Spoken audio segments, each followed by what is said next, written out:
বাংলাদেশে যদি বিএনপি ক্ষমতায় আসে, ইনশাআল্লাহ আগামী দিনে আমাদের প্রধানমন্ত্রী আমাদের প্রিয় নেতা হয়, যারা এই 17 বছর মামলা খেয়েছে তাদের রেকর্ড রাখার জন্য, তাদের এই মামলা রেকর্ড রেখে তাদেরকে একটা সুনির্দিষ্ট সম্মানী ভাতা দেওয়া হোক এই মামলা পরিমাণে।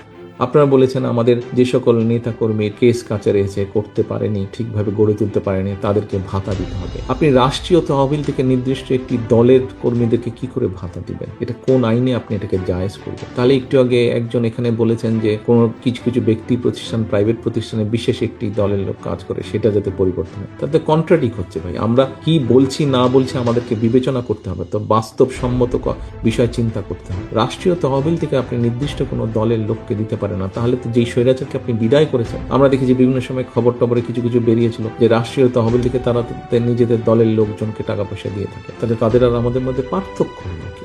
অবশ্যই তো তাদের থেকে আমাদের পার্থক্য থাকতে হবে, মানুষ সেটাই প্রত্যাশা করে আমাদের কাছে।